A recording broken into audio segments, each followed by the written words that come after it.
의료진은 환자의 증상을 꼼꼼하게 체크한다. 류마티스 관절염의 증상과 얼마나 일치하는지 확인하기 위해서다.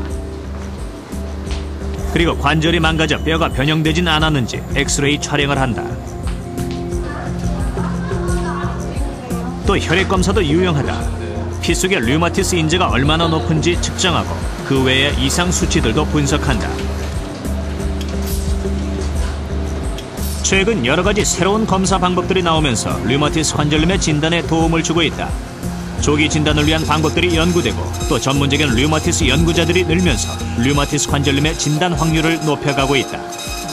류마티스 관절염의 진단은 가장 중요한 부분은 의사가 관절의 상태를 파악하는 게 제일 중요합니다. 그게 전체 진단의 80% 이상을 차지한다고 해도 과언은 아니고요.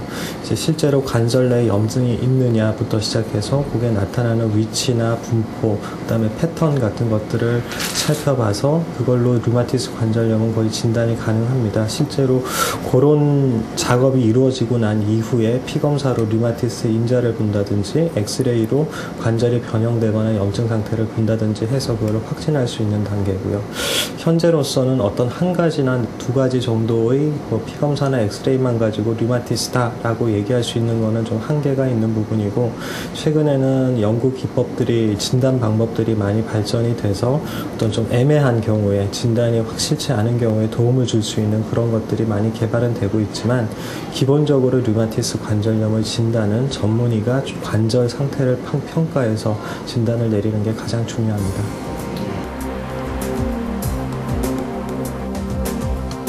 최근엔 신약이 개발되면서 큰 차도를 보는 사람도 많아졌다. 8년 전 류마티스 관절염이 발병한 이옥자 씨는 5개월 전부터 신약으로 치료를 하고 있다.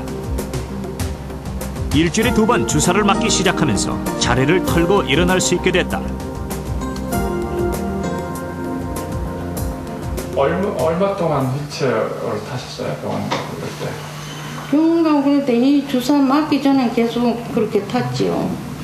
이 주사 맞고도 처음에 2, 3개월 될 때까지는 타고 다녔어요. 그래가지고 걸어 다닐 때도 막 굉장히 아프고 그랬는데 이제 조금 막 덜 하니까 오늘도 외래 갔다 왔는데 너무 참 신기해가지고 나도 이렇게 걸을 수 있구나 이런 생각에서 얼마나 흐뭇한지 몰라. 이옥자님은 처음에 무릎이 아프셔서 증세가 시작이 됐는데요. 그 다음에 이제 팔목, 손, 발목까지 다 증세가 번지면서 류마티스에 대한 각종 약물을 다 투여를 받으셨습니다. 근데 이제 불행히도 투여하는 약마다 택적 부작용 때문에 오래 투여하지 못했고, 따라서 그 약물의 효과를 우리가 미처 경험하기도 전에 약물을 자꾸 바꾸는 그런 상황을 오래 경험하셨죠. 그러다가 최근에 이제 생물학적 제제, 새로 개발된 생물학적 제제를 시험 투여 받으셨는데 거기에는 아주 만족스러울 만한 그런 효과를 보고 있습니다. 휠체어에서 벗어나면서 이옥자 씨는 남편과 장을 보러 다닐 수도 있게 됐다. 일상으로 돌아온 부부는 다시 웃음을 찾았다. 그는 맨날 아프다고 하다가 이젠 참 우는 소리도 나오고 농담도 하고 쇼핑도 하고 더 좋은 약이 나오면 더 좋겠지만은 이 약이라도 계속 맞을 수 있으면 참 좋겠어요.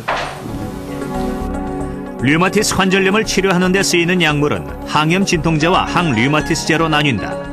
항염 진통제는 염증을 가라앉히고 통증을 줄이는 약물로 근본적인 치료가 될 수는 없다. 그래서 면역 기능을 조절하는 약과 염증을 차단하는 생물학적 제제를 함께 쓴다.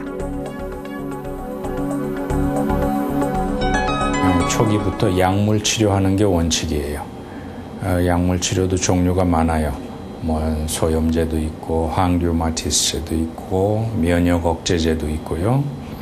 그래서 지난 수십 년 동안 이제 그런 약물을 개발하고 또 치료 성적이 조금씩 좋아졌는데, 최근에 나온 생물학적 제제 그런 약들이 나와가지고 그 염증을 억제하고 관절 파괴를 좀 억제하는 이런 새로운 약들 때문에 최근에 그 치료가 뭐 한 몇 단계 업그레이드 됐다고 할 정도로 많이 좀 좋아졌어요. 자신감을 갖게. 그러니까 지난 수십 년간 발전했던 것보다 최근 몇 년 사이에 발전한 게 더 많다. 치료상에서는 그렇게 좀 많이 좋아졌어요. 치료 성적이. 현재 수십 가지의 약들이 사용 개발되고 있고 약에 따른 부작용도 다양하다. 환자마다 효과가 있는 약이 다르기 때문에 전문의가 경과를 보면서 약물요법을 진행한다. 일반적으로 류마티스에서는 어떤 약들이 좋다라는 게 그 전형적인 예들이 많이 나와 있습니다. 실제로 그러한 약들을 일반 그 류마티스 환자분들한테 적용을 했을 때 그 효과를 볼 확률이 굉장히 제일 크고요. 근데 이제 불행히도 일부 환자분들은 어떤 특정 약물하고 안 맞는 경우가 있습니다. 그 안 맞는다는 뜻은 그 약물의 부작용을 경험하시거나 아니면 그 약물에 대해서는 다른 사람은 효과가 있지만 그 사람한테는 효과가 없고, 그래서 개개인별로 어떤 약물에 대한 어떤 그 맞춤이 필요합니다. 서울대 간호대학 휴게실에선 매주 토요일마다 타이치 운동 강좌를 열고 있다. 강사인 이인옥 씨는 류마티스 관절염 환자다. 류마티스 관절염을 치료하기 위해 시작한 타이치가 이젠 다른 사람을 가르칠 정도의 실력이 됐다. 타이치는 부드러운 동작을 천천히 하기 때문에 관절에 부담이 적다. 따라서 관절이 좋지 않은 류마티스 관절염 환자들에게 적당한 운동이다. 저희가 류마티스 관절염을 앓게 되면 아무래도 아프니까 안 움직이게 되거든요. 안 움직이면 그만큼 근육도 약해지고, 그러니까 관절을 지지하고 있는 뼈나 뭐 인대나 건이나 이런 게 약해져요. 그런데 저희가 하게 되면, 움직이게 됨으로 인해서 일단 그걸 튼튼하게 해줄 수 있고, 실제로 지금 연골이 제가 많이 상한 상태거든요. 저는 그러니까 21년 됐으니까 아픈 지가. 연골이 많이 상했는데도 불구하고 다른 사람은 그 정도면은 그러니까 걷지를 못하고 휠체어 의지하거나 아니면 누워있는 경우가 많은데 지속적으로 운동을 했기 때문에 근육에 힘이 있으니까 견딜 수가 있고 다닐 수가 있죠.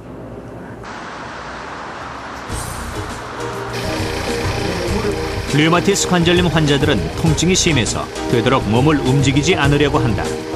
하지만 관절은 쓰지 않을수록 붓기 때문에 물리치료로 통증을 줄이는 것도 좋다.